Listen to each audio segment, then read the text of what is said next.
We are finally on the eve of the NBA season. It has been a long and restful offseason, but now at Chucking Darts, let's start properly previewing the 2025-2026 regular season by ranking defenses 1 to 30 and by examining and predicting all rookie teams. Welcome to Chucking Darts, a podcast of informed, rigorous, reckless, harmless, speculative, and fun predictions about the game we love. You can call me Chuck.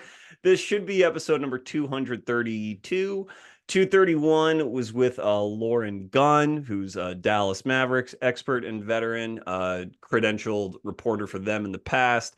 We talked about Cooper Flagg's fit, Cooper Flagg's sort of placement in the hierarchy of that team's organization, given its sort of two timelines, fly-by-night approach, and where we thought there might be some tension in how that team actually unfolds is one of the more interesting possible contenders out west. We will get to the Mavericks in this episode because their defense is a point of contention, but check that episode out if you want more Cooper Flagg and Mavericks talk. But now, joining me for this wide-ranging preview is, I believe, a first-time guest, but a buddy of mine, Lucas Kaplan, who is a contributor to Nets Daily, contributor to Basketball Insiders. You can find him in many places this preseason, previewing the Brooklyn Nets and or whatever else. His expertise extends far beyond the borough, but make no mistake, Liberty Nets, he's as good as they come. Lucas, before I puff you up anymore, man, how are you and welcome? I'm very well. The last time I saw you, we were exclaiming over a Johnny Furphy Las Vegas Summer League dunk, and we'll see if the Nets can provide a highlight that gets me more excited than what the Furf man was doing in Vegas. I'm glad we got to share that together. We really did. It was great. I'm glad that you said a Johnny Furphy Summer League dunk One because of many. that's right. How can you pick? That was his poor Noah Esenge. I feel like most people, in this culture, it's both immortalized but also instantly forgotten, and Noah can get on with his life. But what a moment. That was great. That was the highlight of Summer League. And, we also got to, I think, have a nice, long, fruitful conversation with some other ball knowers that extended into the evening, but very nice and professional. It was great. A great experience. Absolutely. The Johnny Furphy dunk woke us up the next morning. And in a gym where I was pretty frequently getting asked about what the Nets were up to, like I somehow had all the answers. It was nice to just sit back and watch a guy get dunked on, unambiguous and powerful. Can't really use those two words for the Nets just yet, but I mean, we'll see. I guess that's why I'm on, right? No, you're on for your overall knowledge and Okay. expertise. Okay. I would Fantastic. never call you a Nets correspondent to my Mm, program. Every minute of yours is valuable, believe me. But I would say that the Nets do retain a little bit of mystery. The unambiguity is nice in some respects, but ambiguity is sort of the waters in which this podcast swims. Um, so look, they got clowned. I was not a fan of their draft, but I would be lying if I said I was not interested to see how it plays out with 5 first-round picks, all of whom are presumably going to play at least a little bit for this team. And for those who don't remember, Yegor Gelman, Nolan Traore, Drake Powell, Ben Suroff, Danny Wolf were the picks. And in this preseason, there have been some moments here and there. It's the preseason, and we're not going hmm to hype it too much, but some of the ball handling, I'm not going to say that the vision is coalescing because that's a whole other discussion. But hmm some traits that those prospects showed have at least continued to pop up. So before we get to sort of the defensive rank, which will be sort of the latter part of this episode, I did hmm want to know from you, Lucas, what you've seen in tracking both pre-draft, summer league, now preseason. What skills have popped to you that you think are going to like cement not just sort of a tankier rotation spot, but maybe a rotation spot on the next competitive Nets team from these five? Which of the five are you most encouraged by? What has really popped to you? Okay, I'll start with that one and then I guess zoom out after. But just briefly, I was in the camp of feeling very disappointed by their draft in a year covering the Nets where I did more pre-draft kind of, watching prospects than ever because they had all these picks. That's I right. came away from that night feeling very disappointed. And then since then, I've kind of steadily been talking myself into it. And I'm not sure how much of that is hope versus just coming back around as unbiased as I can. I mean, I would like them to be good, but now and then, like you said, you see it. And in terms of one guy that has impressed so far, it's Ben Suraf. Pretty easily, he's been the most impressive of the five so far. Yegor Giomin, dealing with a plantar fascia issue, did not play, will not play in the preseason. But Ben has just kind of looked like the best case scenario in this very brief NBA career of his so far in terms of what you'd expect from him. He is genuinely big for that position, for that role. He has a lot of oomph to his game as a downhill driver. He likes to hit you with the shoulder, with the elbow. His handle is like not super flashy, but I find it to be pretty professional and Mm-hmm. sturdy. And through 3 preseason games, he has 17 assists and 6 turnovers in like 31 minutes. And I'm not saying that is, a lock for an all rookie team, but he just looks like he can be this sturdy, dependable, physical ball handler that gets into the paint and makes good decisions from there. So that's the guy that's been like, okay, maybe this number 26 overall pick is a real NBA player. Yeah, and I think it's important to note that his assist to turnover ratio, which is obviously 3 to 1, Hmm. is very encouraging.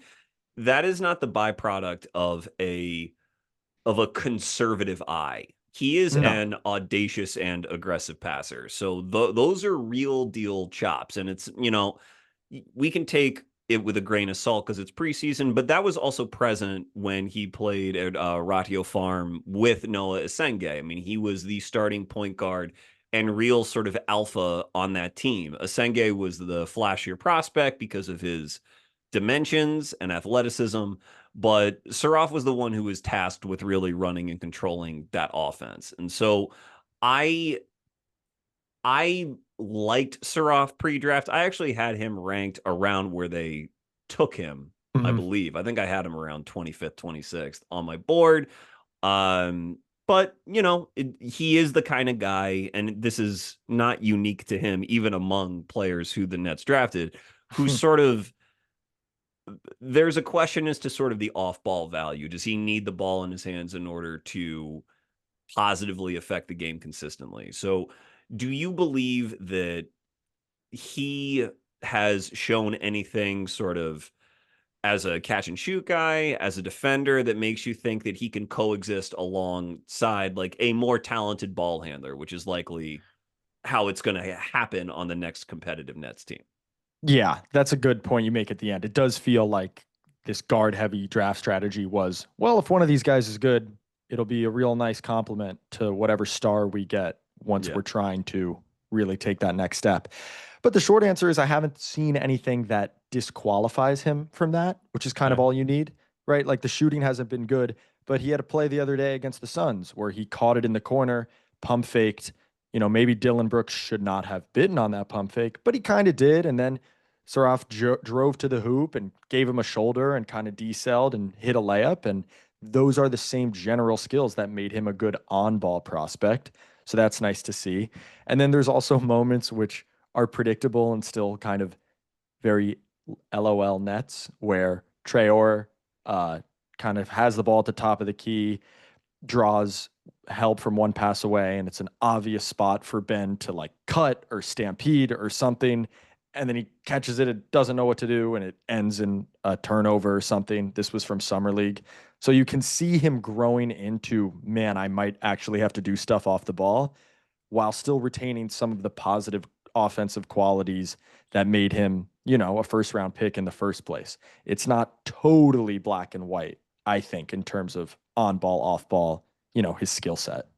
Yeah, and that's what overall field generally affords you, which Saraf has always kind of flashed, is that he Yeah. you mentioned it with the D cell, like there's going to be an adjustment to the speed of the game, but if he can Hmm. already pull that out of his bag comfortably, he's never been, he's never really won with his athleticism anyway. He's a Right. Luka disciple, like emphasis on disciple. He worships Luka Doncic.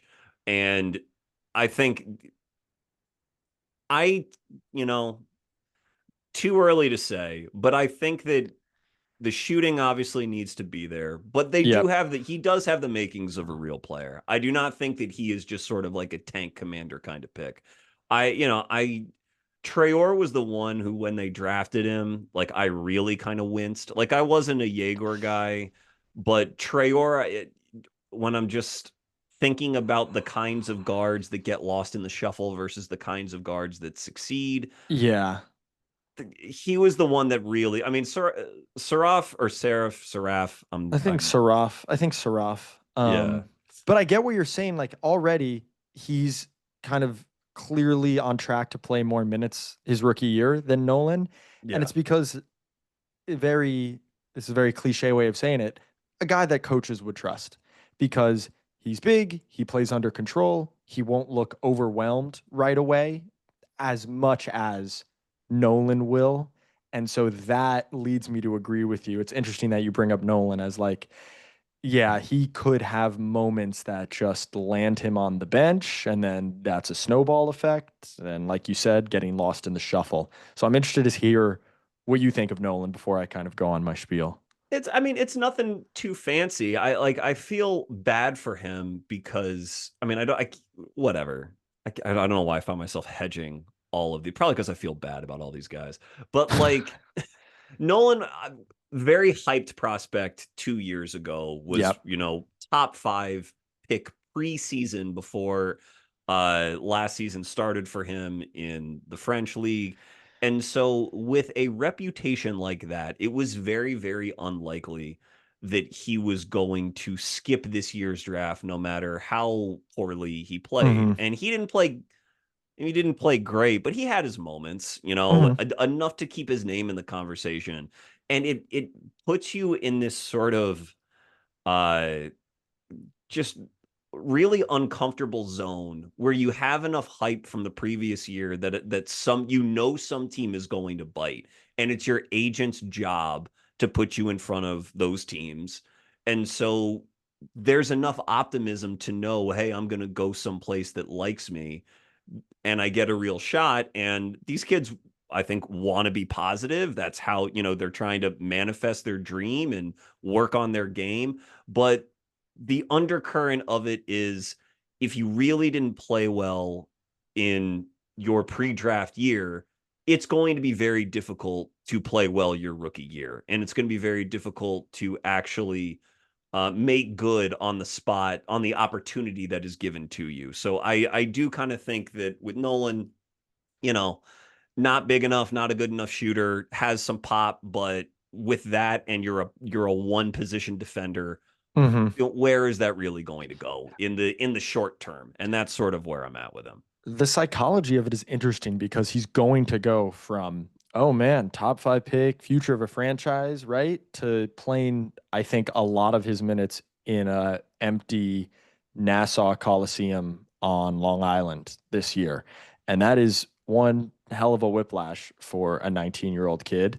And that's not to say it'll determine the fate of his NBA career, but he is the guy that I think is in danger already. And not in danger already, but if we're just mapping out, okay, if you think this guy's going to be good, what guy do you think might fall off the table early?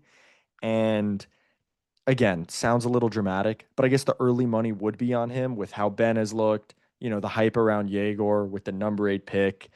And just the fact that, I kind of went back and watched Nolan a lot this summer, um, after Summer League, really. And like, I can't say the worries in his game were very I couldn't get over them that easily. Like for a small guard, not a small guard, but a one position, real Slender, true point guard. slender. Yeah.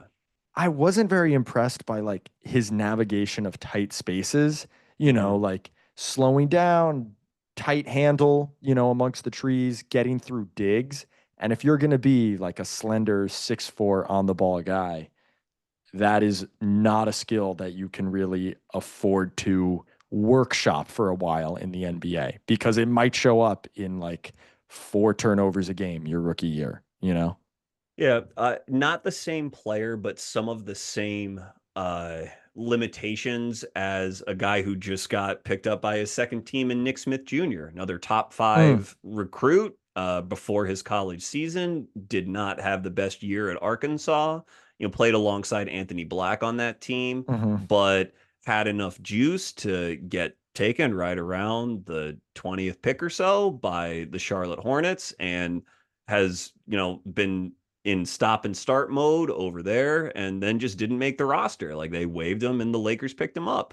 Like again, these guys, the careers are not over, but it really, if you are not physically really ready to play in the NBA as a one position defender, then like the skill level just has to be so high. The bar is instantly dude. like astronomical to getting the minutes. It's just so hard. It's impossible. The NBA is so good, especially if you're handling the ball. But I made this point with Eric Slater, who does Locked On Nets. I said it feels like because we were comping Ben and Nolan pretty directly after these preseason games. It feels like Ben has kind of one mountain to climb right now because he's at least physically ready, Of and he'll course. get he can survive out there. And so the shooting and some of the in between the scoring skill set, that's his mountain to climb right now.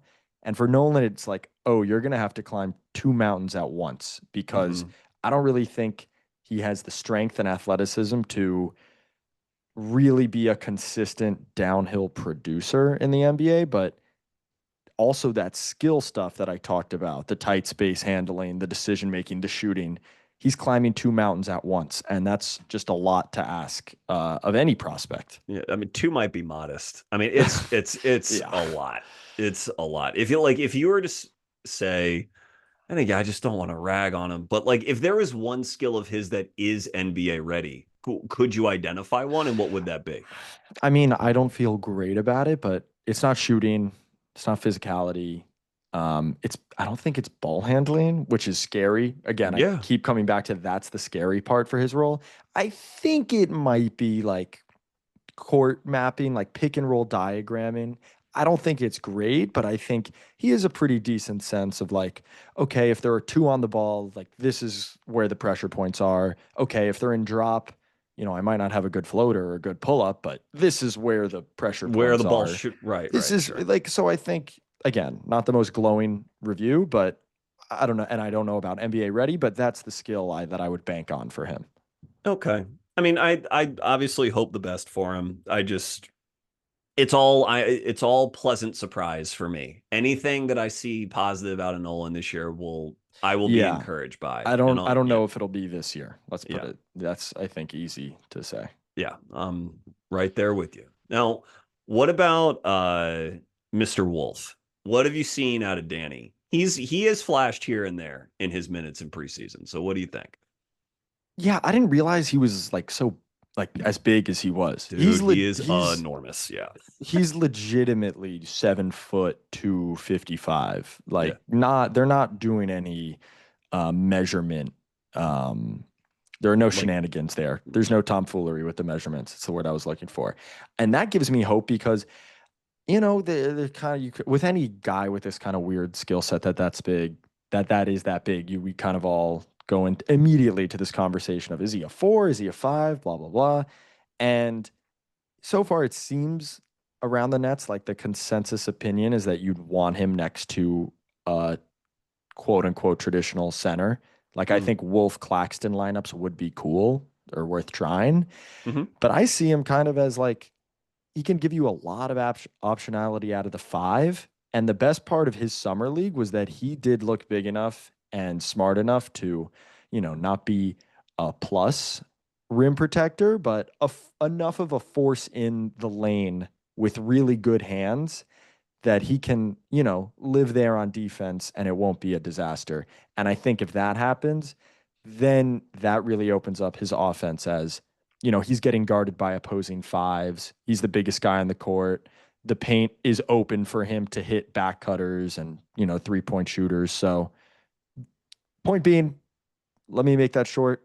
I think he's big enough to survive as a five, which will open up the stuff he does on offense. I think there's enough there so far where you can see that as the long-term vision. And there's certainly enough there that the Nets will try it this year. Like you will Yes, see what is in his bag. And Danny is not shy about reaching into his bag. He, I went back and forth on him. There was times where I had him as a lottery pick, and I get it. yeah, I ended up with him 20th, which was my highest ranking of all of these Nets draft picks. Yeah. But I like I just wanted him to literally score better than he did given his size and his handle and his feel, because the ball just did not go in the hoop enough for my taste, particularly on drives. But Hmm. it's sometimes that finishing ability gets a little boost in the NBA relative to where it is in college, depending on who you played with in college. The thing with him, though, is that playing at Michigan, he played with Vlad Golden, who I think caught on in Miami, if I'm not mistaken. It's Summer League. And Vlad could space the floor a little bit too. It's not as though paints were always clogged with Danny. And when he got close, if he didn't have a two-man game he was running, he did get kind of wild in the shots that he was attempting. Yeah. Which is to say that if he is if he's surrounded by more NBA talent and there is some decision making taken off of his plate, maybe that efficiency creeps up and he just gets some easier money. Um, but I saw the highlights of him sort of taking Malawach off the dribble and finishing around him. Looked really, really good and really smooth. And he's a guy, in contrast to Traore, whose skills are complementary. I mean, his decisiveness enhances his handle, which widens his passing windows, and that's what he's looking to capitalize on whenever he can. So I like Danny. I think that there could be a lot of I guess relative optimism around him among Nets fans as the year goes on. And he is, I know we want to predict all rookie teams. I think he will make an all rookie team. I think he will play enough and have enough juice to his game to probably get on the second team, is where I would put him. I think there's something needs to happen with the guys in front of him for him to get to that minutes threshold, but I don't mind that. Like in terms of just him being good enough this year. He's also the oldest by far the Nets 5 picks. I can already Is see. he really? He's Oh not yeah. that old. No, but You 20 on draft night. He's the oldest. the other four were all 19 Oh and my. Powell just turned 20. Oh my. I know. Um I can already see the Jordy Fernandez tough love script of watching Danny try to hit because they want to play a lot through the top of the key, with their Yeah, fives, delay sure. actions, handoffs, back cuts. I can already see Jordy screaming at Danny after he tries to hit a back cut with like a no look behind the back pass and then saying in coaches meetings a week later, like, okay, that was pretty awesome. I like this kid. Uh, that's, I think, exactly how the Jordy Danny experience is going to go early. Um, and yeah, listen, he tries to do something on literally every possession. I think Nets fans are going to be all about that, right away. Yeah. Yeah. And look, his most, I guess a stylistic comp for him might be Sandro Mamukelashvili, who's now in Toronto, and Hmm. they have similarities, but Danny is bigger. Danny is entering the league at a younger age, and I think has more of a runway to make an immediate impact. I'm not even sure that Mamu was drafted in his year in 2021, or maybe he was like a deep, deep second rounder. I think he And might have been. yeah, and had to really scratch and claw to eventually catch on with the Spurs, and now he's on Toronto. So Hmm. Uh, and Mamu, like, there's a lot of optimism. I almost said, I almost used his cadence. There's a lot of optimism in Toronto about Mamu. He's really going to play for that team because he can space as a five, which no one else on that team really can do. It is a skill set that will be relevant in the NBA for the next decade. If you can do anything on defense as a five and you can space and operate on Yep. offense, there's a spot for you, which is why I thought he fell too far and Yep. why I think that is the one pick of the Nets where I can clap. It took a while, but he would be the one where I would say they got a value where they drafted him. Listen, if Danny, instead of shooting 30% from three and 30 and 65% from the line, can just increase those by 5% each, which is not easy to do, but No. his whole outlook looks different. And I'm sure the Nets, that this is exactly why they took Yegor Dioman, because they believe in his shooting increasing. And I'm assuming they must believe the same with Danny. But yeah, he will give them optionality. He will do stuff for them as that sort of five that makes the guys around him better, at least gives the guys around him an ability to do different things. And I I'm excited to see him play, which is at least something. If we're talking about the Nets, that is at least something. I know that's not the most exactly inspiring review of an NBA basketball team, but we'll Yeah. take what we can get over here. Like I'm trying to get you a little bit more optimistic here and there, and you are impressively restrained. It is very clear that you have watched this team very thoroughly and have come Thank by you. your opinions honestly. Yeah. But like with Saraf and Danny, who we spent the most time on here, I do appreciate that they both have sort of a rhythmic timing to their games, which they both need because neither one of them are athletically, Hmm. blowing anyone off the page. But especially from Wolf as a five, like it's just as a defender, you're just not used to it. And it's why he so frequently, I mean, first of all, his on-offs for Michigan were crazy. I think they were like something like 20 points per possession better with Yeah. him on the floor than off. Because like a big's footwork is not used to sort of the hezzies that he has in his game, and he can sling passes at sort of unusual moments in his dribble or mid dribble because he slings one hand passes all the time, even though some of them might seem ill advised. It's a lot to keep in mind as a defender. And it's like something that you really have to lock into on the scouting report. He will get to his spots. It's just a matter, like you said, of where Hmm. those percentages come down. Um, so for never mind. Sorry. Anything else you wanted to get to on him, on Yegor, on Drake, who's playing? Anything Did you else? like did you like Drake? Drake, because he didn't play at Summer League, he's been kind of a mystery box. And against the Yeah. Suns, 2 games, he just looks genuinely very athletic on Hmm. defense and has a pathway to playing there. And the catch and shoot numbers, which I know were pretty decent at UNC. He made a couple in preseason, and it's like not the most exciting pick. And I think he's really maybe just too far off from doing anything after he gets run off the line. But Hmm. Hmm. I could see him being a nice complement to whatever direction they go in the future. Yeah. He has a real chance. Okay. I think I got the vibes that he, again, very early in the process, in the draft process, he got feedback that like either a team was willing to promise him, and I don't know if it was the Nets because they ended up, I think, drafting with a pick they Yeah, acquired they later. traded. Yeah. But he got some positive feedback very early because he announced that he was staying in very, very early, quite Hmm. early for someone whose usage was in like the low teens at UNC. And at UNC last year, he was again another very high profile recruit, but he was surpassed by Ian Jackson, who's a skinnier guard, who's now transferred to St. John's to play for Rick Pitino. But Powell was like coming off the bench for a good amount of time for like a not very good Yeah. UNC team at all. So I think I view stuff like that, and I look at his athleticism, gets him in the door.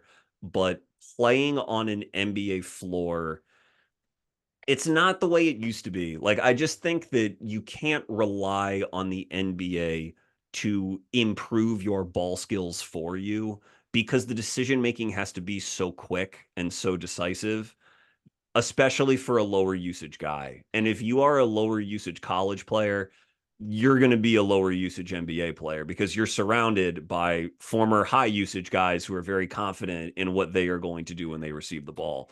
So going from has a chance to I'm in and I'm playing, and now like maybe there's a runway for me to become a starter is just like that's a massive gulf that Drake's gonna have to, it's the same adages you always hear about living in Hmm. a gym and everything and working on your game, but I think it's even more pronounced with a guy who's used to deferring. And That's what I think is yeah. hard. And something that I've really just come to believe is that especially is, and this is why it's a cliche, that stuff does not get better unless you play NBA Right. minutes.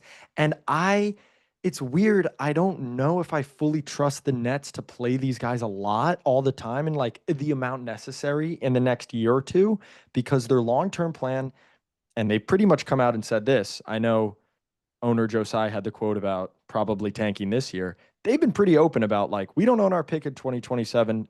We're going to make our draft pick next year and then we're just going to try to win. And this is why I keep saying they're such an interesting team because I don't know if they're going to be able to manage all this stuff and be on the verge of really being this new and different kind of team with at least a different kind of philosophy. And they'll be geniuses, they'll be mad geniuses, or if this is just the most obvious, we're about to fall on our face and have an entirely new front office in 3 years. Because if you sit here and you tell me that Drake is going to play enough and they're going to have seen what they need to see and he's genuinely going to be a great complementary player, I could believe it, but I could also believe this is foolish in the moment and foolish in the long term.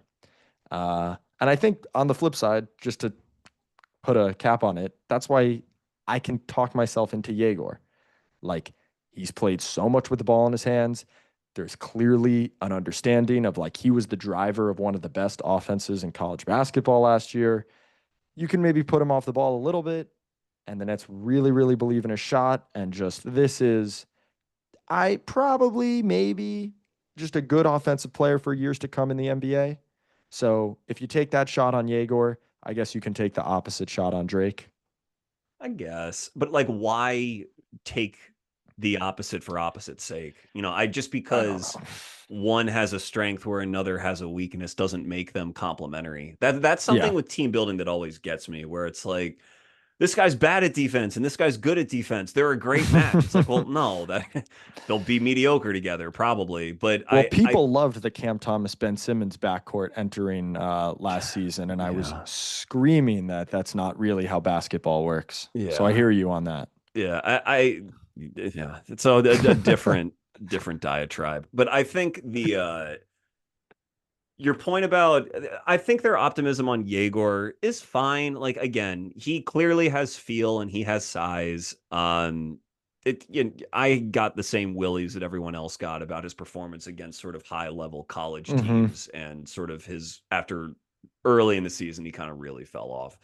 Yeah. Uh, plus though he has size to fall back on, he does not have like easy advantages that he will like easy athletic advantages that's going to buy him a ton of margin for error. So No.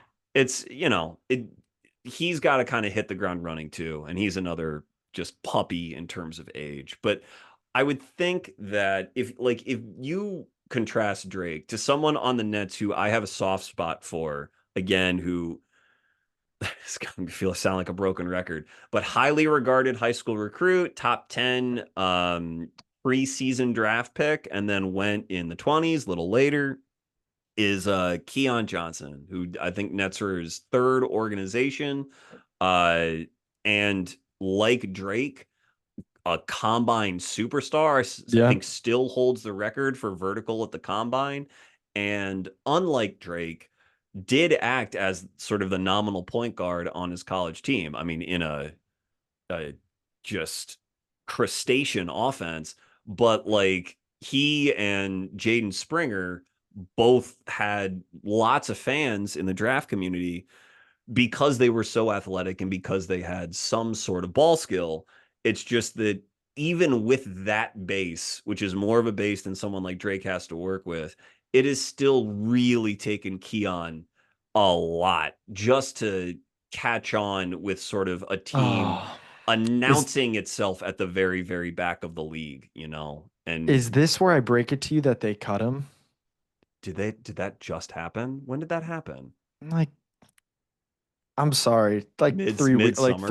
like 3 weeks ago. Oh, well, that's good. I'm busy enough that Okay. I don't feel like Okay. I don't feel bad about missing that. No, you So, shouldn't. But it says all you need to know about last year's Nets that the guy that played 2,000 minutes for them was unceremoniously cut before training camp. and there you go.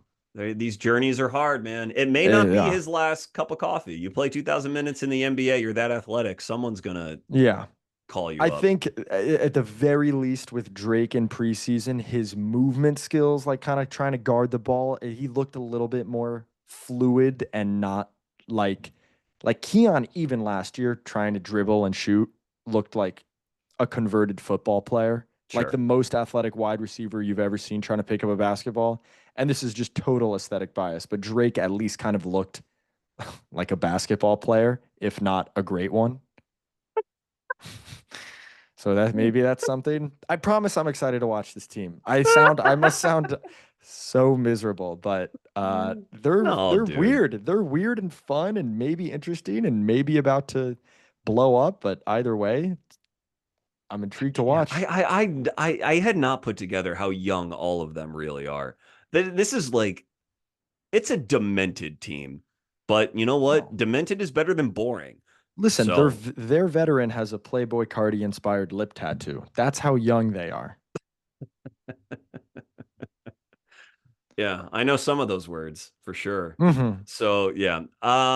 Okay, man. Let's get back to all let's get back to all rookie. Uh would you pick any of them for all rookie yourself or One in going through your first second team no nets appear? I'd probably say no Nets up here, which is tough when you have a sixth of the first round. But on my hot takes list, someone asked me for a bold Nets take, and this was before I knew he was out for the whole preseason. I said Yegor had a chance at second team because I just think, and this could be me being a prisoner of him shooting 40% from three at Summer League and the Nets Sure. consistently talking about how he could shoot, but he will just seemingly find some like 14, 6, and 5 games because he'll hit two threes. He'll get fouled while they're in the bonus. He'll have three like flashy passes, and he's 6'9". So, and I saw all the rebounding numbers, and that's why I was upset that they took him at 8, just the total lack of athleticism against high end comp. But that being said, I still think he'll find himself some counting stats at that height. And I could see it. I could see him second team, Okay. um, especially because I think the way he plays, people will be drawn to on this team, and he is kind of the face of this widely mocked and talked about direction that the Nets are going. So I also think he'll Yeah. play a lot. That's kind of Yeah, why. That's why right. I wouldn't Right. put Danny on it. I'm just not sure. Yeah, I fair. I just kind of think that when you stick out for your ability to space the floor as a five, coaches find a way to put you on the floor. But Hmm. yeah, I see what you're saying. Especially this coach. I could see it Yeah. with Danny. So, um, let's see. Let's get some of the obvious ones out of the way. Would you say that Cooper Flag is first team all rookie? Probably. Would you say that Trey Johnson is first team all rookie? Yeah, he'll average a lot of points, it seems Would like. Ace Bailey? He'll be one of the top 6 or 7 guys, right? So it's coin flip, yeah. Okay, but we're a little iffy on Ace. Okay. I think Ace will likely make it because of all of those minutes and because they've already shown that they want to play him in a low dribble role, which I think suits him. Mm, Uh, it's just, I yeah, like that's true. I That's a good like point. Ace. I Yeah. saw the first I saw some of the clips from preseason. Seems like Hardy's already kind of got Yeah. it down and is excited to use him in the right ways.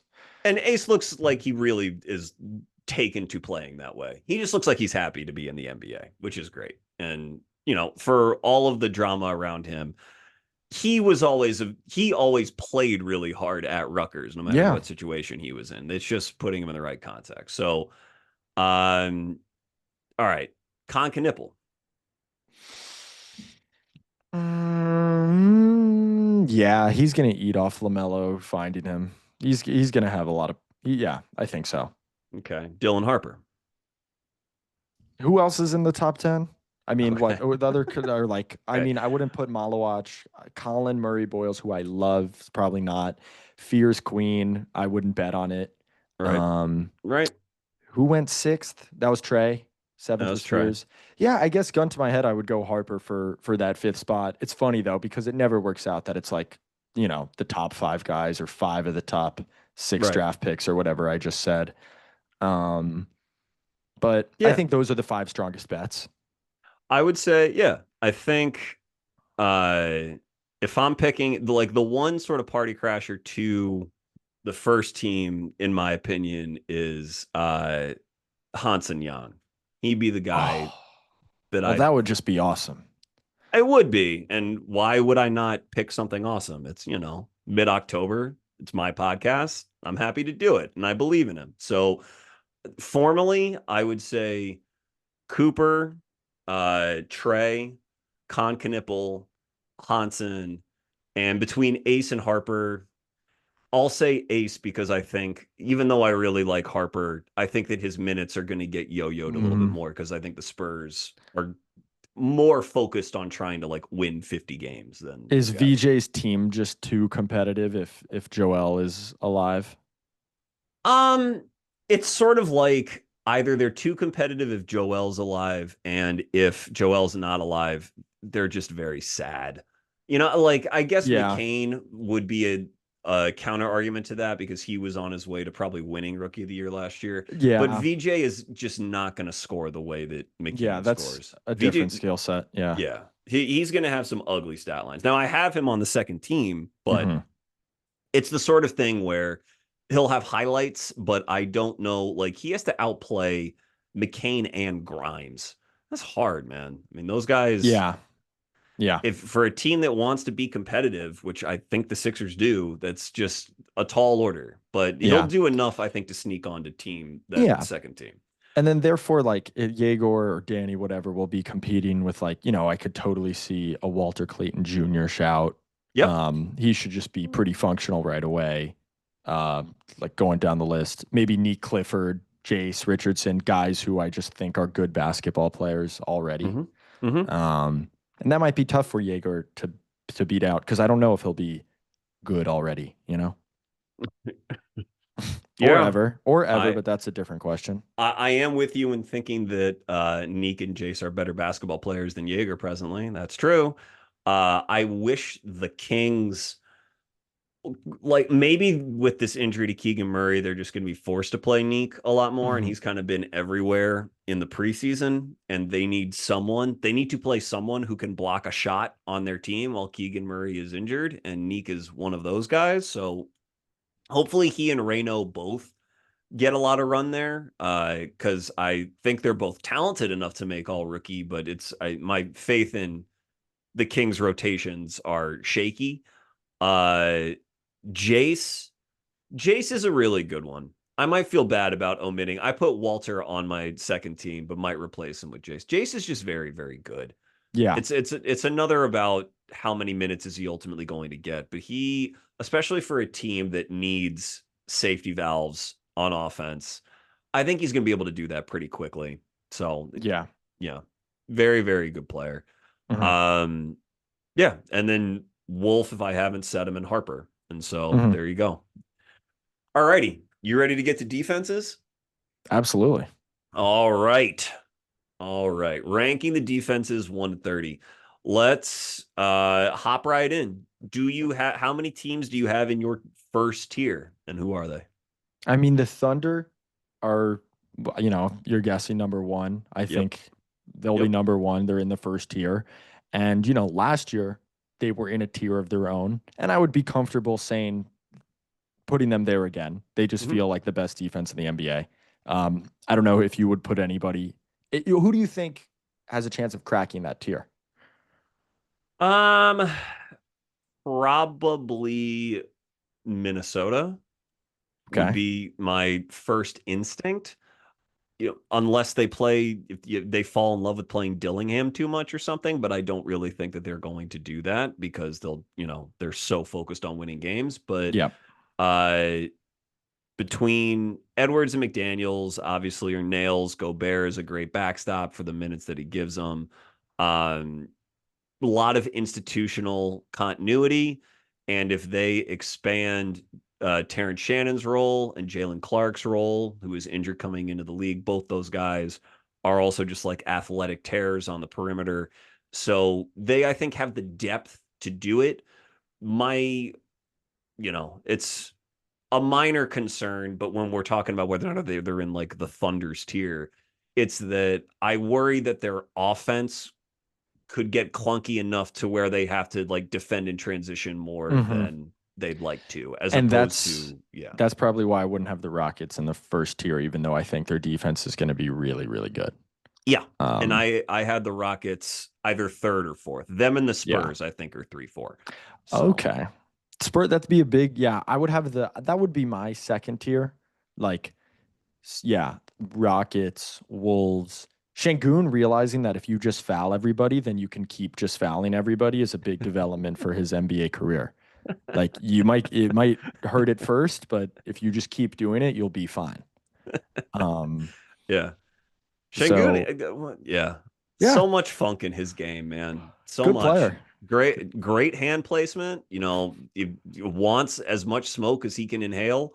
But yeah, my concern with the Rockets is how much Shepard is really ready to handle Mm, defensively, because he's hmm. another one where Udoka, I don't think people draw enough comparisons between Udoka and Tom Thibodeau in terms of their philosophy and their sort of rigidity sometimes. Hmm. But like I can see Ime yo-yoing Reed because he's just like not big and strong enough yet and doesn't, howl and bark enough for Udoka's liking. Yeah, And if that happens, they could run out some crazy defensive lineups, obviously. But I think losing Fred and Dylan Brooks for that sort of high minute point of attack kind of defense that they could play and for their communication might mean that it's sort of like a half step back for two steps forward.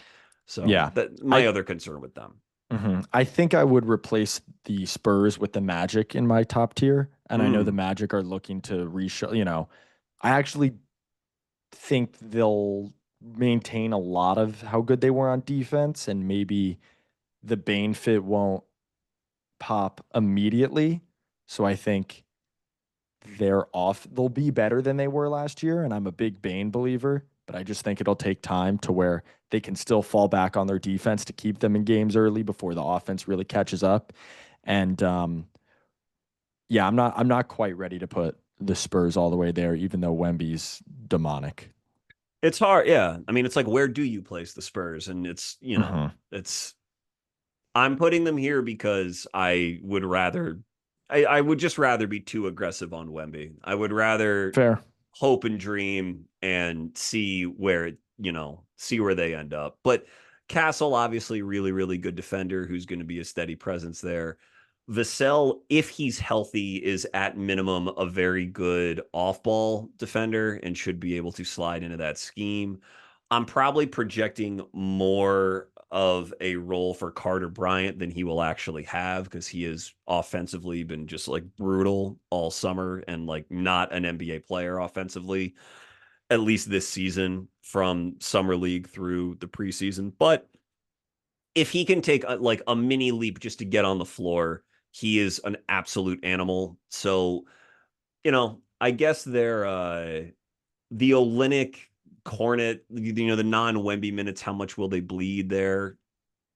a fair question, but Hmm. I've also always been kind of in on Sohan to eventually become a consistently positive defender as well.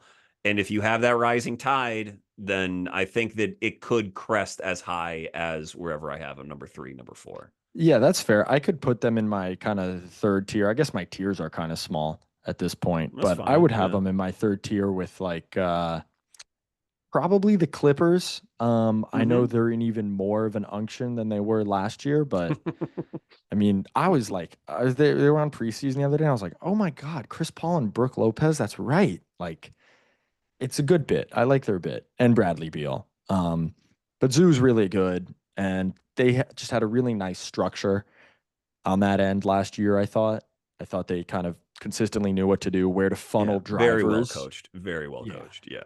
like they were one of the best teams to me at funneling drivers towards help. Their closeouts always seem to be on the correct side of the ball. So I would have them in the Spurs right there, and then, hmm, Yeah. I I so guess so this the tier that we're talking about to I guess me, actually I might put the Cavs in my second tier. yeah. So I had Cleveland fifth. Okay, I like that.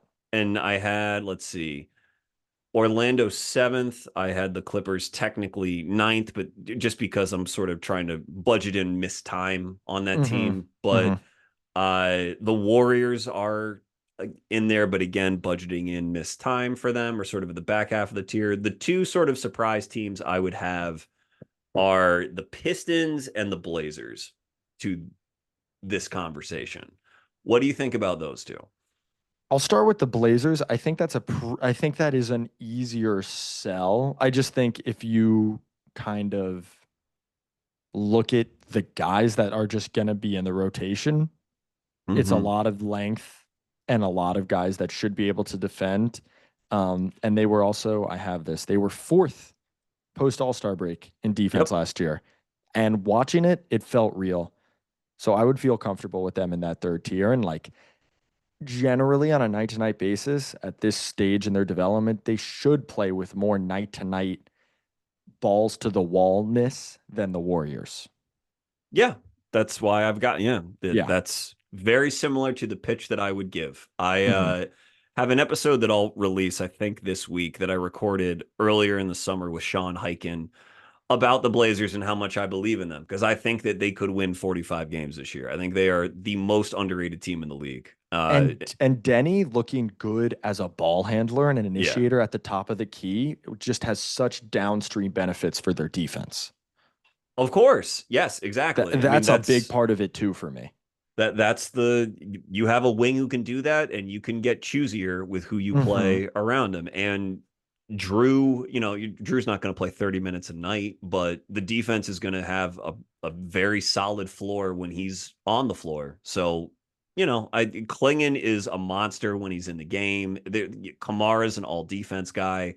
There's just lots and lots, especially with, like you said, the balls to the wallness. They have enough depth and enough youth to make it a very uncomfortable, kind of like the Magic, but I think maybe with a less of a propensity to like foul everyone in sight, which Hmm. is why I can't get on board with like Magic in the top three. I just want them not to foul so much. But yeah, very, Fair very enough. in on the Blazers. And Yeah. And then I think, yeah, you said the Pistons. I think also like you had the Cavs up high, the Warriors. yes, They can be tier two or three for me. yeah. I would be in on that. And yeah, the Pistons, the sell is just that. It's not that hard of a sell. They were the 10th best defense last year, and Yep. there should just be internal improvement as they get a little older, get a little more cohesive.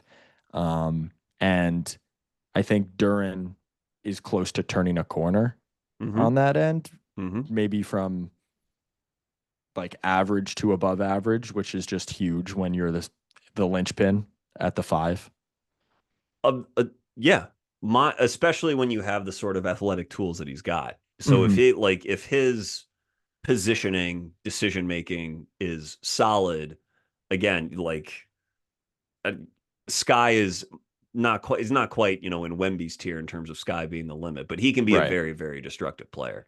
Right. A full season of Asar who missed for blood clots, first part of Yep. last season as well. So, yeah, I mean, they have all defensive talent on their team, and everyone on their team, like their smallest rotation player is Jaden Ivey, who's an athletic demon at 6'4" plus.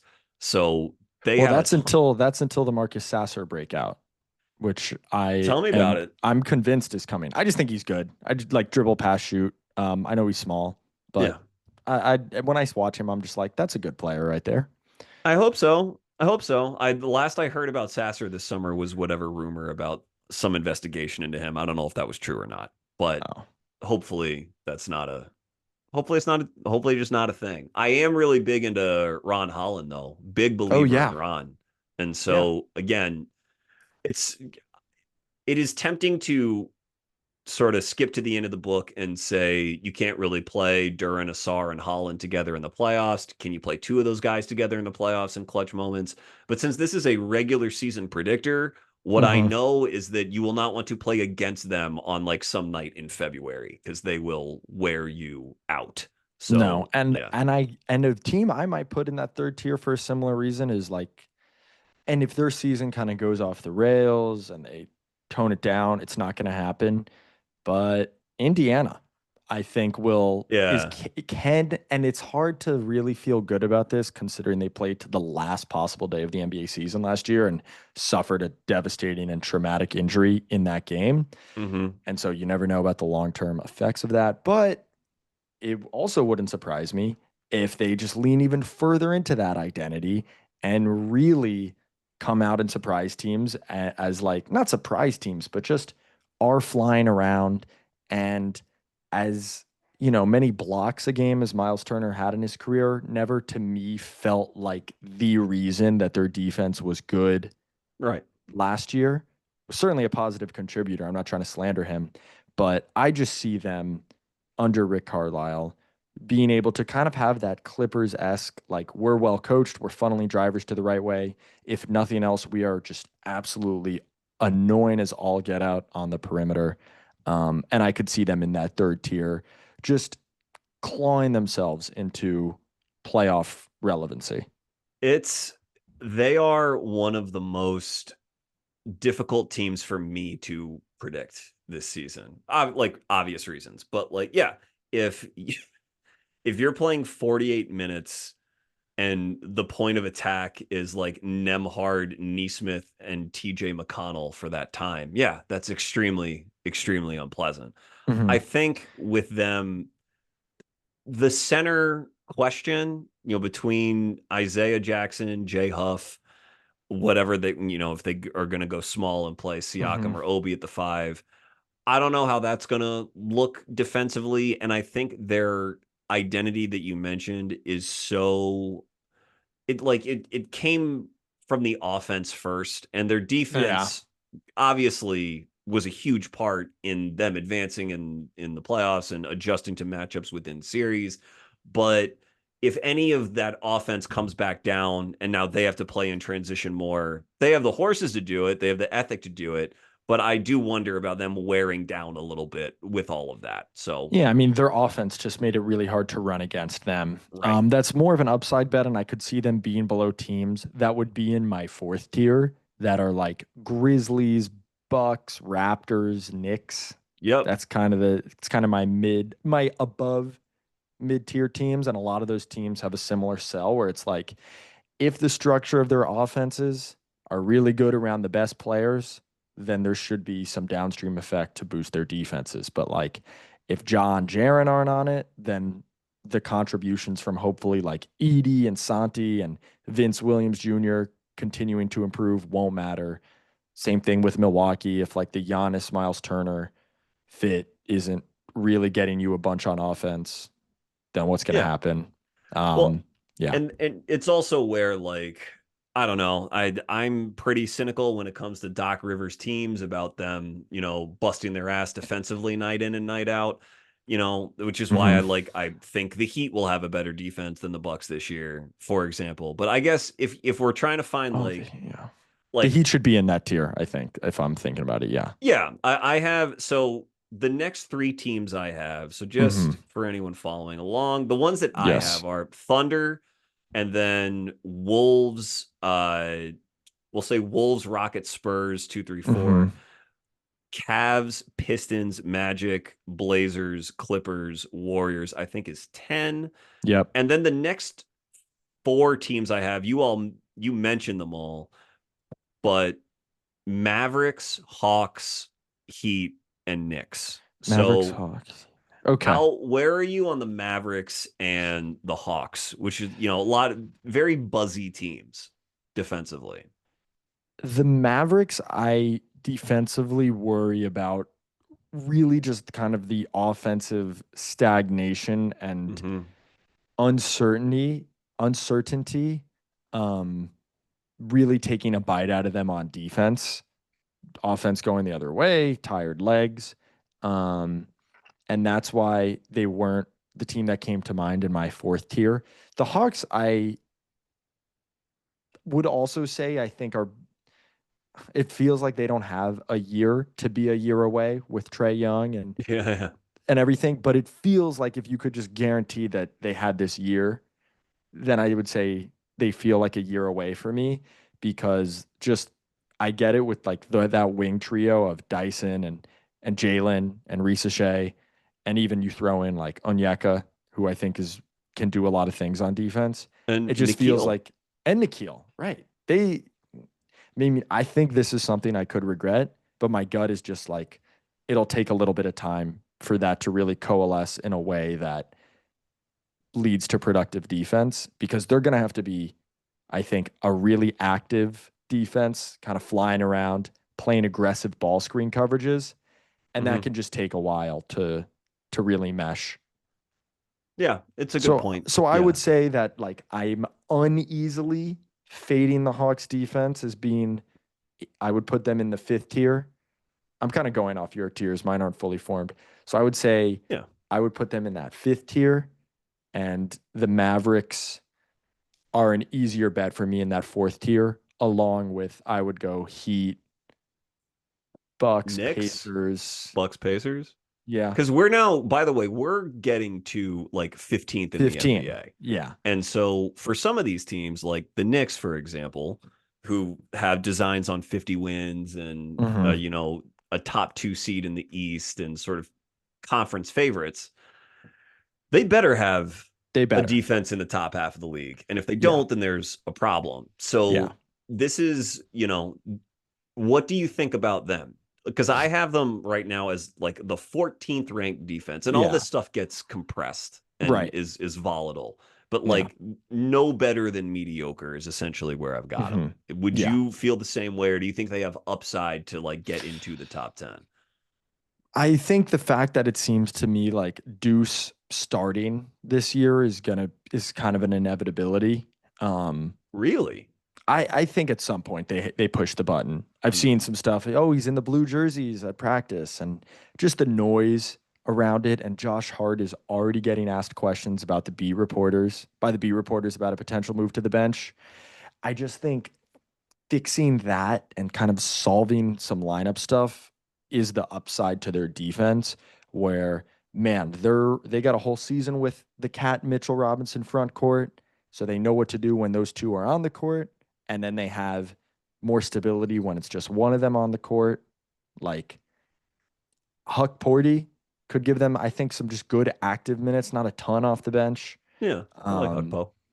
yeah, and so that I think could push them up from where I would have them, which is I'd probably go like Heat 11, Indiana 12, um, Bucks 13, and then like I would have to delineate Knicks, Hawks, Mavs. I'd Mm, probably go Mavs 14, Knicks 15, Hawks 16, mm, Raptors 17. yeah, Um, that's another one. yeah, that's another one that could be in this tier. But But yet and I don't struggles feel from their, yeah, from their offense and yeah. playing catch up off of their offense. But yeah, yeah. And I don't feel great about having the Bucks over all those teams. But that being said, yeah, I think that's the pathway to the Knicks. Just more comfort in more different lineups. Because I think the only lineup that they really had a ton of comfort in last year was the starting five. And you can make an argument that it just straight up is not their best lineup. I don't think it is. Yeah. Yeah. But I mean, the numbers would say that it's clearly not. right.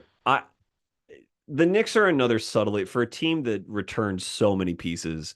That's another confusing team to me as well. I just something about it just feels like I thought that playoff run was a lot of fun, obviously, and I think that the way that they lost to Indiana, I think there was a spotlight on Mikal Bridges, rightfully so for what he lacked in that series. But I thought it was unfortunate. I thought his two plays at the end of games 1 and 2 against Boston are like all-time Knicks plays that he should have Yeah, gotten more love for. And I want to go on record as saying like that yeah, trade for him and everything they gave up, like you can't really quibble with the results in year one. If you were to say last summer that they're going to beat the Celtics in the playoffs and like host the Eastern Conference Finals, like then that 1 year in, to me, he has provided his worth. But I yeah. also think that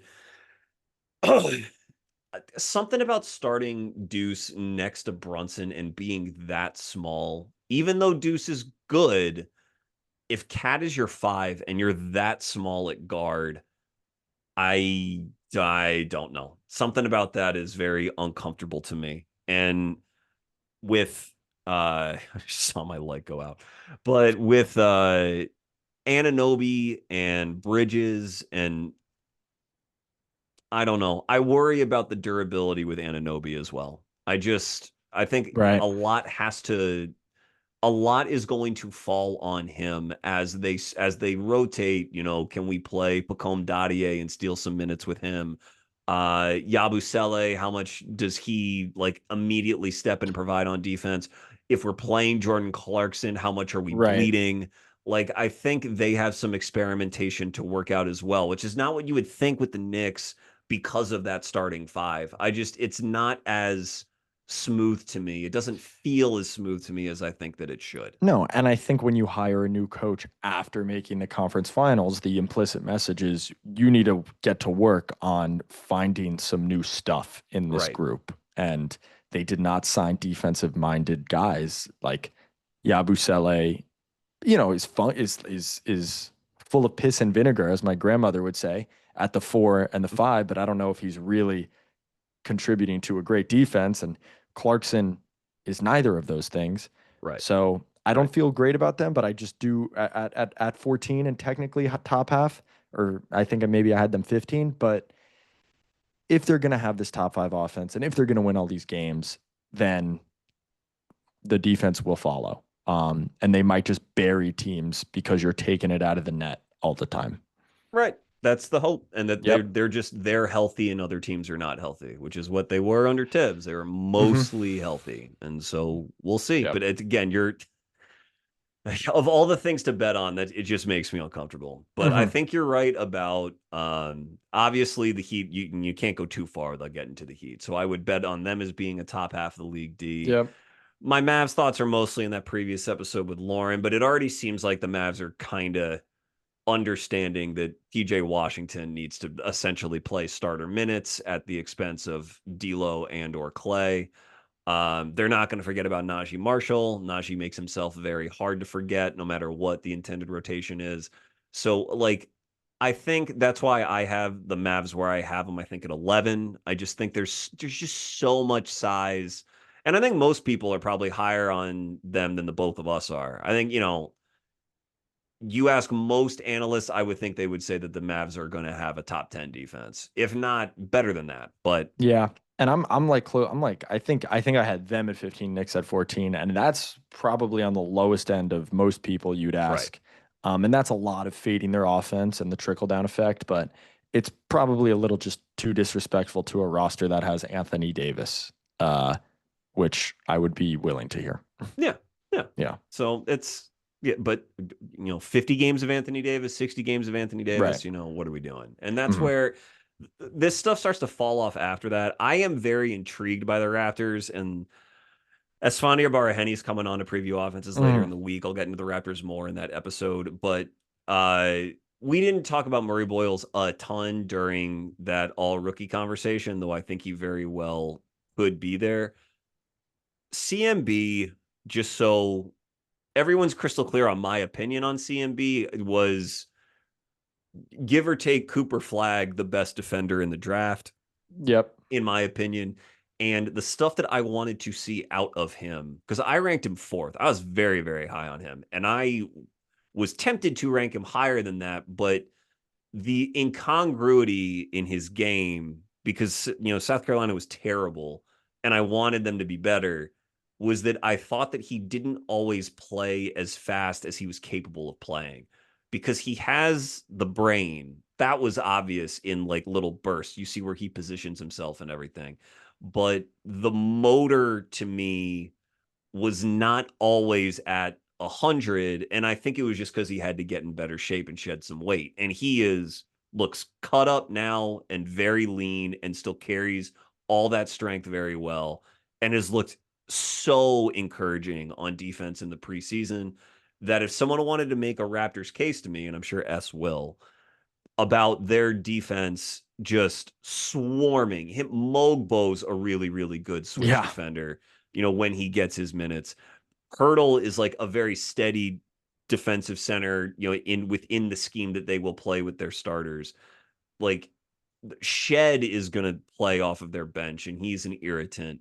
Like I can see them again having the depth and the freshness in their legs to where if they can find any sort of an offensive identity, which is an if with them, admittedly, Hmm. I could get an argument for them cracking the top 10 defensively. I I do. really think they have that talent. I do think people are just, and this is like, I'm including myself, are just like, this is another version of this kind of Raptors team, and like things won't Right. go well for them because they never do. But okay, what if they do? Then you can totally see the outlines of a top 10 defense, because even like BI is long enough to play in a scheme where he's funneling guys towards Pirtle and then, maybe making them spin one time. And then there's Colin Murray Boyles when they change directions, just attacking them like a God, middle linebacker. just an absolute demon. To be Yeah. clear, the reason I didn't mention CMB is because he just doesn't do a ton of stuff that all rookie voters are super drawn to, Yeah. especially if the Raptors aren't going to be a good team. But I could not believe that it seemed like the Nets were about to perhaps get him because they were linked to Ace, Trey, and Fears. And then Yeah. those guys went 5, 6, 7. And I was like, no way. Anyway, story for another time. Um, I was in Barclays Center for that. It was a pretty wild night. Um, but that is the sell, just long swarming. Even Grady Dick is always out there trying. I find him to be Yeah. very well intentioned. Yeah, same with Jacoby Walter. He's Yeah. not quite as long as Grady, but very well intentioned as well. They're another like they are. I think Darko is. I'd have to ask S. I don't know Darko's background Mhm. as well as he does, but he seems to be a defensively like a coach that values his defensive Mhm. principles. I meant to say that with the Pistons as well with Bickerstaff, just sort of like a defensively minded guy who they want to. You're going to earn minutes if you can execute these things, and we're going to look to the defense first to do that. And if CMB plays 20 plus minutes a night, which I kind of think they're going to do based on everything I've heard out of that camp, of all the things Mhm. he can do defensively that are not replicable on their team with how smart he is, like I think they are a really fun bet. I really, really do. And maybe this is just the Brandon Ingram season, or one of them, where he's just healthy and like dropping 25 and 6, 7 assists and making all Could the be. jump shots, and it saves kind of their offense. He's really good. He's really He, talented. I don't think and but I and think we're he on the same can page with him, but he's really good. he is like he can be and it's just weird. That Pelicans team with him on it was always so weird. And I had like a soft spot for them, but never an ideal defensive environment for BI. And you would want to put him on a team that is sort of overflowing with defensive compensation, not asking him to compensate defensively for an even more offensively tilted player, Hmm. which was the case in New Orleans. So that's why it's again worth Yeah. discussing, and I'm glad we discussed it. But who we have not discussed are again two teams that would fancy themselves title contenders, which are the Nuggets and the Lakers. So Oh, I what thought do you were you? going to say I would throw the Sixers in there too. They're very different, but Yeah, yeah. Talk about all three of them. okay. Where would you like to go? Who do Because you think I'm has the looking at, best defense out of the three? I can't get on the Lakers just because Luca's going to have to do a lot. It might be the Luca MVP year. And if it is, that's all offense and Hmm. playing next to Reeves. And LeBron's already out to start the year. And also, LeBron's night to night effort wanes at this point in his career. And Their um, starting center is DeAndre Ayton. their Sure. starting center is DeAndre Ayton. There's a lot of things. The Nuggets, like the Nuggets, I think are the best bet of that group. Just Hmm. because it feels like they have the infrastructure and the talent this year, whereas last year at times it really just felt like Jokic had to give the Herculean effort on offense, and sometimes it felt like maybe they could have done other things on offense at times to preserve him on defense, but whatever the case, they didn't, and he was really uninterested on defense for parts of last year. And I think that should change a little bit in the regular season. And if that does, then that ups their floor a little bit because, again, I love him, but Jokic was just not interested in trying for weeks of last season. Yeah, I a couple episodes ago, I was speaking with Sam Sheehan about the Nugs, and I am more, as you can tell by my rankings, I'm a bit more skeptical about them than I think a Mm-hmm. lot of people who want to pencil them in as a top two seed are, precisely because of what you're saying. I think that Aaron Gordon is such an important player to them, not just because of his roles that he like plays and fills that they need him to fill on the floor defensively, but I think he helps keep Jokic engaged. I think, they have a great chemistry and fondness for one another. And I think he keeps Jokic on his shit a little bit on Mm-hmm. defense. Mm-hmm. So I hope that Aaron does not miss any time. But Jokic, I just think like you don't think of him as a guy who's going to lose athleticism because you're like, well, what athleticism did he ever even start with? But you get, you hit 30 or however old he is, and you're going to lose marginally a little bit every year.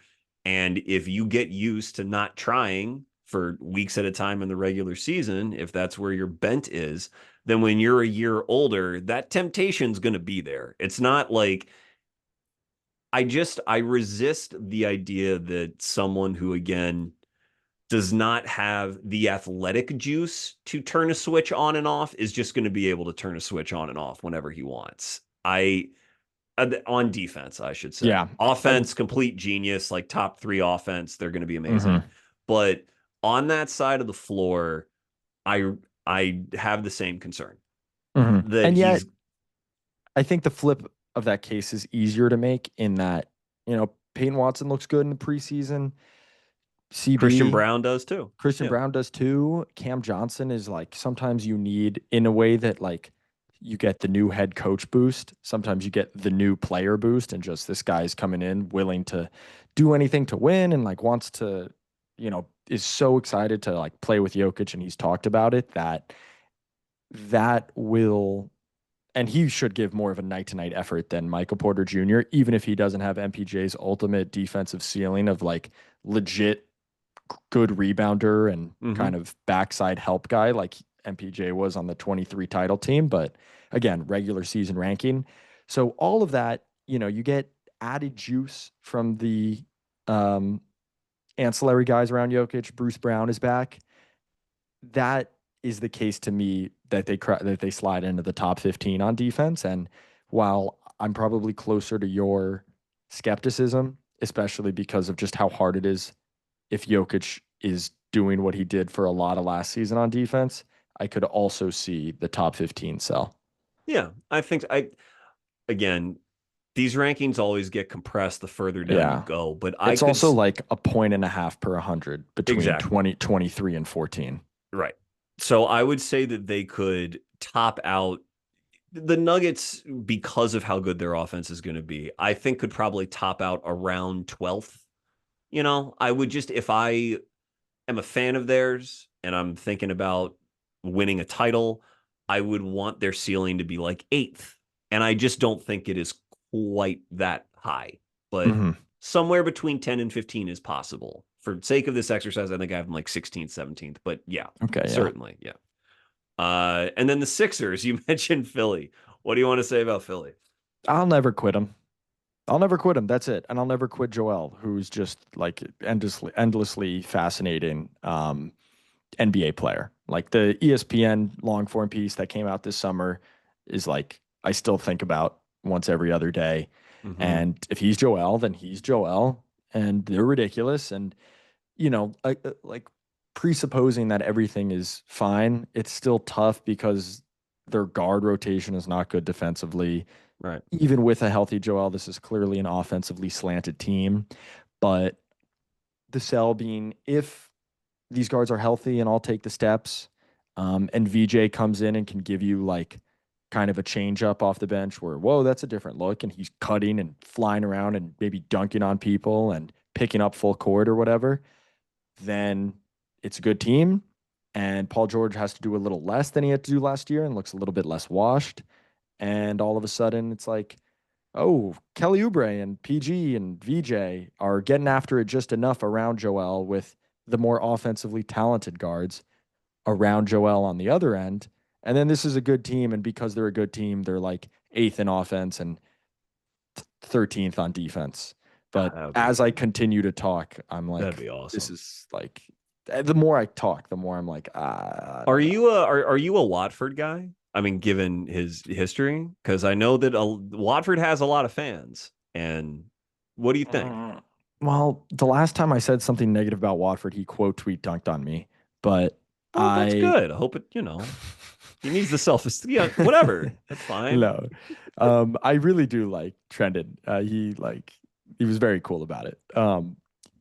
It doesn't feel like he has enough like complementary skills on a great team. It feels like he is a true change of pace guy off the bench, funky ball handler. Like I don't really see why he's on the court around Joel, if that makes sense. Mm, mm. Um, Okay. but I see why he's around the court with Tyrese and or McCain, and like, you know, you're just playing a funky bench lineup that's trying to outscore your opponent and get to the free throw line. Like that I think he could be good at, but not a lot of ancillary low usage skills.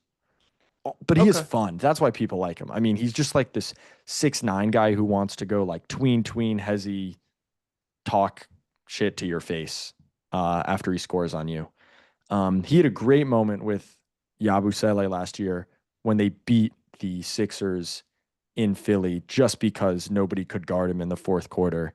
And every time he drew a foul on Yabu, he was like telling anybody that would listen that he couldn't guard him.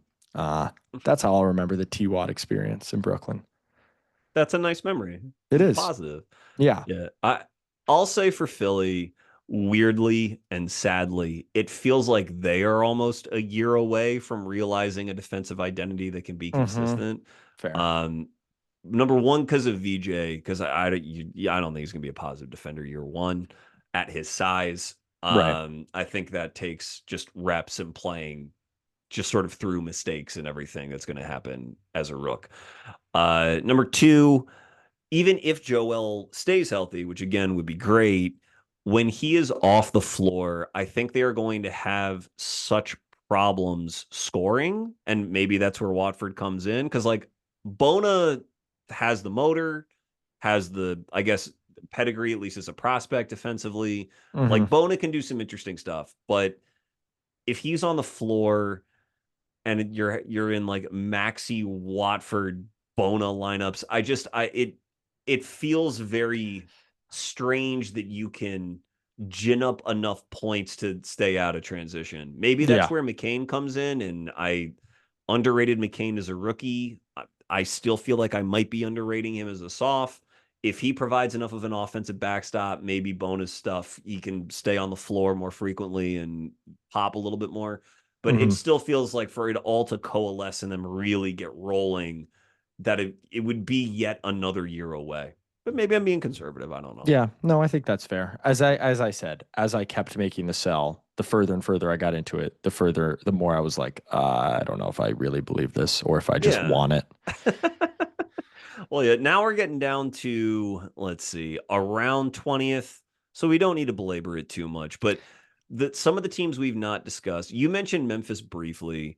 I like Memphis a lot. I just wish that Jaren Jackson and Edie weren't already missing time. Brandon Hmm. Clark missing time. Yeah. I just want them to be healthy. It seems like they may struggle to be healthy. Hmm. Um, The Suns, they could be just like the pesky, no one right. believes in us. We're the 17th defense, but also like the 20th offense. Yeah, and I see that vision as well. I halfway buy it. Hmm. It if you think that Jalen Green can win most improved player because of offensive leaps as a point guard, playing with Book, and again getting out from under Steven Silas and then Udoka rigidity. Because if there's one thing that you can say for Jalen, it's not as though he had offensive savants bringing him along in Houston. So if just playing with Booker and maybe Jordan Ott has some innovations on that side of the ball, stabilize him a little bit, then yes, they have the personnel. Like I didn't mention Rasheer Fleming as an all rookie pick, but I don't think Right. that he's far off. I was very high on Rasheer coming into the draft. Malawach, I think, has a lot to learn, but they have Mark Williams. They don't need to overexpose Malawach at this stage. They've got some interesting stuff. Again, hard to imagine it all coalescing, but sometimes new player, new environment, plus new coach, it sometimes it comes together quicker than it seems. Hmm. I like stranger things have happened. Again, Yeah, that would be the most likable to me that the Suns have been in quite some time. So that would be great. But yeah, completely. yeah. And then I wish this is always a year I'm like, I get why Brooklyn is doing it and it's the right thing to do, but they were sixth in forced turnover rate last year. They were by far the most aggressive defense in the league. I Mm-hmm. wonder what would happen if they gave it a chance, like for a full year. And even then, I think they were 22nd in defense last year. Um, and I will always believe in a Nick Claxton resurgence until the day he retires. I love It's Claxton. Always been a God, fan of his. yeah. That one year was the best, and I'm waiting for it to come back. But it's not going to be top 20 this year because of their long-term goals, but they're a fun defense in the way that they are just aggressive in every setting, trapping, blitzing, flying around. Um, and they had stretches last year where they were really good, and I would be remiss if I didn't mention them, having watched them as much as I do. Yeah. Would you say that would you say that Utah is going to have the worst defense in the league? And if not, who? My mind goes to the Wizards, but I guess the fact that one of their young guys is Alex Sarr might help, even though I know he Mhm. wasn't like awesome on defense. He still is big And they have and a Bilal force around the rim. too. If Bilal, And Bilal. yeah. Yeah, I would say that a sneaky maybe New Orleans. Thought about them too. Again, it hurts my heart because I always want to find reasons to be optimistic for the Pels, but they, my optimistic case for them, I will say, is that since Zion seems like he actually is in the best shape of his life and he's still in his prime age wise, that if he plays, he's a very efficient offensive player, like, period. And so Hmm. that again is going to give you a baseline where other teams are pulling it out of the bottom of the net. They have Herb, so Herb is going to at least those earlier years, those earlier Herb Zion iterations of that team always outperformed on defense than what their surrounding talent seemed to suggest. Yeah. With like Valanciunas at center, and they still were churning out routine top 15 defenses. Uh, those heights seem, if they're actually going to play fears, like, and if they are playing queen, then, so that's going to lower their ceiling a good bit. But there's something about the offense and the direction it could take with her or with Zion and Trey. And if Herb is healthy, again, the ethic that he can install with just about anybody, that I think they have an argument to like float around 20. But that's, again, I'm thinking sort of a best case scenario kind of thing. Their And bench no one, also is yeah. getting kind of Uh-huh. very thin, which A- worries me too. And they're going to have to play Fears and Queen because that's why they drafted him in the lottery. Well, they don't have their pick, and there's a tension there. So I don't know. Fears, I just cannot imagine looking Zion in the eye after playing Fears for a month and continuing to play him. I can't. I I Yeah. just cannot see it. But we'll again, weirder Um, things have happened. and I nobody on Utah can defend like Herb Jones, although you could say that about a lot of teams. Right. And that's why I like Utah would be my sort of in the clubhouse pick. I could see the Wizards case, obviously, especially if Yeah. their offense is as bad as it was last year. But I, whatever. I'm at the point now where I'm like Wizards pilled enough that I just want to believe in Hmm. them because I like Keyshawn George. I like Trey. That doesn't mean they're going to be great defenders, but whatever. No. Sar's Yeah. there. If Sar's an NBA player, then he'll be neutral or better on defense this Yeah. year. If not, he's not an Mhm. NBA guy. Uh, and I think Sacramento is the other team that sort of sadly I think is floating around this area for me. Yeah. But It just feels like they could fall off the cliff and then it's their defense. right. The Celtics is it our team we didn't mention. They could finish anywhere between like 7th and 25th, and I wouldn't be surprised because Yeah. they're insane Yeah. over there. Another them and the Pacers, probably the two hardest teams for Yeah. me to peg in this year. I have to believe in Missoula to a certain extent that they're like that they can't that the bottom is not going to fall out. I- Even if the bottom is designed to fall out a little bit, especially like Derek White is an all defense talent. Between Missoula and White and the way that they want to play, I just think that like being one of the 10 worst defenses in the league, I just cannot really see out of them. But Hmm. that's where Yeah. I'm at. Yeah. Yeah. Fair enough. Yeah, that I think I pretty much covered all of it. Um, Yeah. I think the Bulls are actually not terrible, but that's also because I have a lot of respect for Billy Donovan. I think he sort of coaches up his defense past its talent every year, but they just sort of have a lot of guys. Always been sort of a fan of Okoro defensively. I think Trey Jones defensively is pretty good, but pretty yeah. boring. Yeah. They seem like a very classic middle of the bottom road, middle of the road, bottom third, however you want to phrase that team that has some fun nights where will force like 19 turnovers and have a bunch of transition dunks and threes. Exactly. Exactly. I agree with that. Um, all right, man. This is sort of an anticlimactic ending. Any would Wemby defensive player of the year? That feels comfortable for you? Yeah, it's one day we'll one day when the Wemby reign is over, we'll have some different front runners.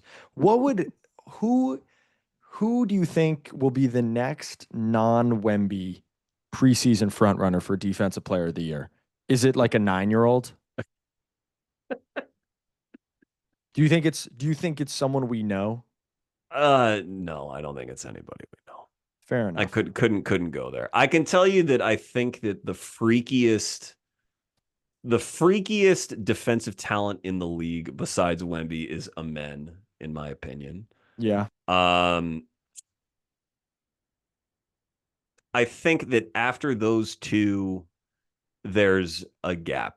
And then you get into a lot of like, there's savants. I think Dyson Daniels, with how he places his hands, and his little Hmm. brother, by the way, who's going to be in this upcoming Hmm. draft, Yeah. has that same trait. Like they have freaky placement on their hands. I think Derek White is a freaky rim protector as a guard.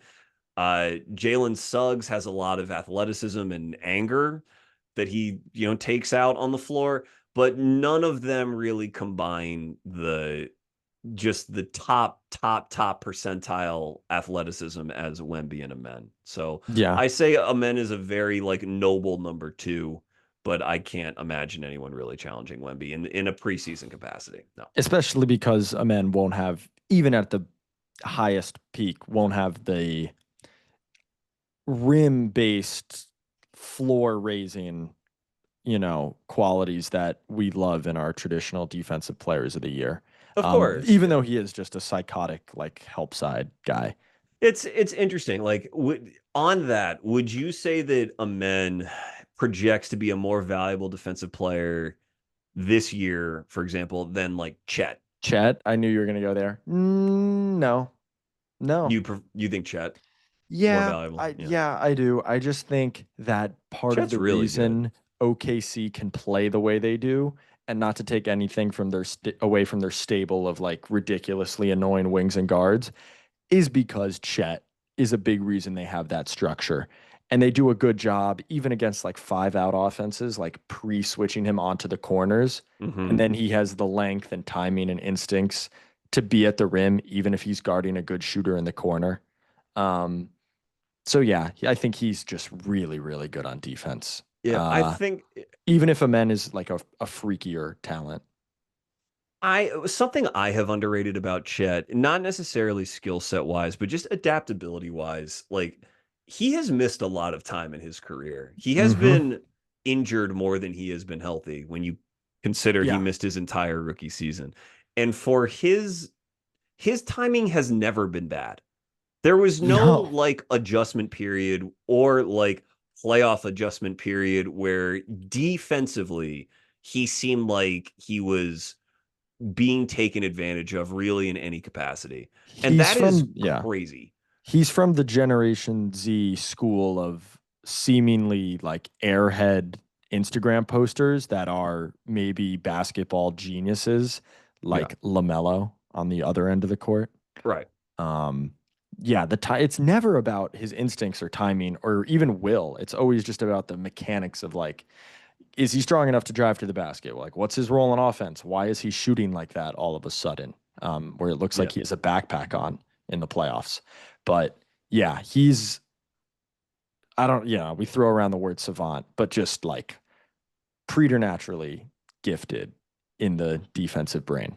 Yeah. I'd say that I should include him with Amen if we're talking about non-Wemby. Those would be the three best defenders in the league, in my Yeah. opinion. Mobley, I think a very solid addition, but Hmm. in terms of defensive talent, yeah, Wemby, Chet, and Amen. Yeah, I'm Yeah. there. Yeah. All right, Lucas. Thank you so much, man. This was a lovely discussion. I think that defensive rank was about as well paced as it's ever been on my podcast. It's gone much, much, much longer in years past. I'm sure. But what can the people look forward to from you in the immediate future? Or what is Yeah. already out that they can read? I have about two of the five Nets rookies. I've done really long pieces on Nets Daily. If you just search my name on Nets Daily, you can read all the stuff. Taking a look at Nolan and Yegor, and I'm going to be doing the rest of the three before opening week. But just, yeah, I've wrapped up a good season of WNBA coverage and the Liberty and the league at large. And now I'm really just transitioning to like the Nets, as I've said, mad scientist experiment. It's going to be weird whether you're rooting for them or against them for some psychotic reason that they have somehow wronged you. Uh, I can't imagine the Nets inspiring rage, maybe pity, but yeah, it's going to be weird. It's Yeah. going to be crazy. Yegor, like, who knows? He's going to have a bunch of great quotes. He's a hilarious young kid. He Uh, is. Yeah. he's I've great. noticed that. He had a funny moment at media day where like we learned randomly that he tore his plantar fascia, and it was the first time he was annoyed and not dropping these beautiful long quotes about the aesthetic beauty of basketball, because all the B reporters were like, so when did you tear your plantar fascia? What are you doing? How long are you going to be out? And he was like, guys, I don't know. I'm not a doctor. So he's going to grow up fast.